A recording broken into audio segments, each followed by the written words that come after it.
I have no doubt that it brings delight to God when he looks at his people that give of their time, their talent and their resources and choose to share with those that are maybe just struggling a little bit.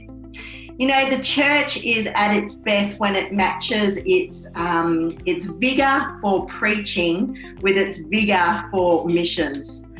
And I want to share a verse with you today, and we're just going to start with a little devotion, but it's a verse from Proverbs. And I read recently that the term proverb comes from a Hebrew root word meaning to be like.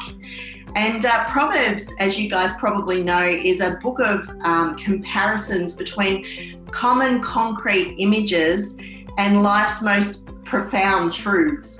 And so Proverbs are simple moral statements or illustrations in some ways that highlight and teach fundamental realities about life. And so King Solomon sought God's wisdom and offered these sayings designed to make people contemplate. And so I want to share this verse with you today just to make you contemplate and just think about this verse. So you're not going to have long to contemplate, so make sure you put on your contemplate really quickly. So for those of you who are take time to think about things, you haven't got long. So I'm just giving you a heads up. So we're going to look at a short verse from Proverbs 31, 8 and 9. And it says this: "Speak up for those who cannot speak for themselves. Ensure justice for those being crushed. Yes, speak up for the poor and the helpless and see that they get justice." So, as you are contemplating that verse, I wonder if you notice anything about it that sounds quite familiar.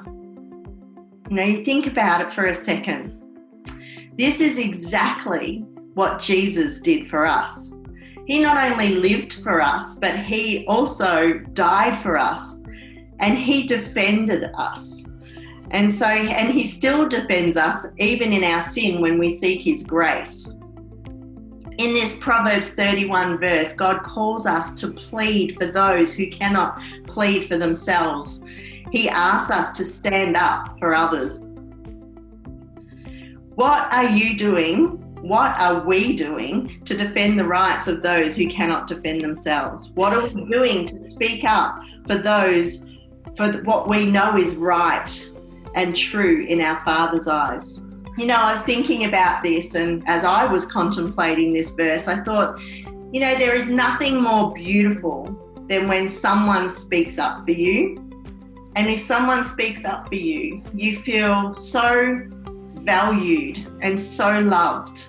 And I know that's how I feel from my Jesus when he speaks up and defends me in the things that I do wrong. And I just feel very valued and loved by him. And, Jesus is our perfect example, and he wants us to stand up for other people when they can't stand up for themselves.